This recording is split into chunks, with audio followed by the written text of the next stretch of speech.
Баршаңызға қайырлы күн. Табиғи жолмен жасалынатын мороженныйдың рецептімен бөлісетін боламын. Ең алдымен бізге банан керек болады. Өз қалауыңызша қоссаңыз болады. Мен осылай бір бананды жақсылап турап, тарелкаға салафан қойып, морозильникке 1 сағатқа қатырып алатын боламын.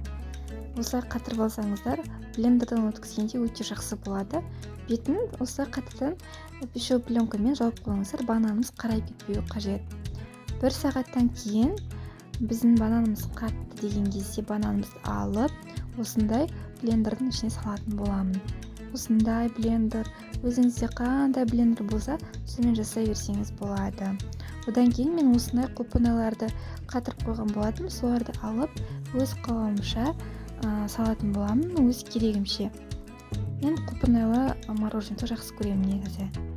Осылай салып, блендердің көмегімен жақсылап езіп алатын боламыз. Барлығын біркелкі етіп езетін боламыз.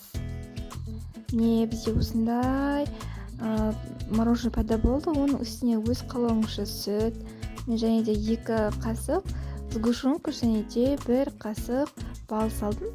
Дәмі әдемі болып тұруы үшін. Ең бастысы қыздар, құрамы табиғи, таза, ішінде қандай зат бар екенін өзіңіз біліп жасаған мороженныйға еш нәрсе де жетпейді. Міне бізде осындай мороженое пайда болды.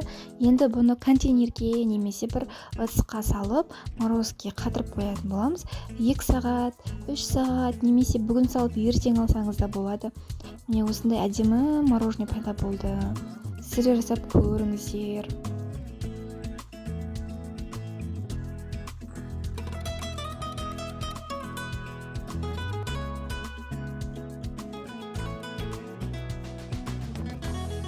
Осылай мен мороженым дайын болды. Мен түскі уақытта жасап, кешкісін алдым морозкіден.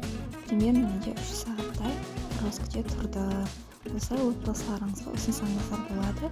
Торговый центрларда біле білсеңіздер, қырып жасайтын мороженое болады. Соның дәміне өте қатты ұқсайды. Ең бастысы құрамы таза әрі табиғи, және де бетіне шоколад, дән, немесе печенье, өзіңіз қалған затты сеуіп, осылай отбасыңызға ұсынсаңыздар болады. Әсіресе жаздың күні жеуге өте керемет.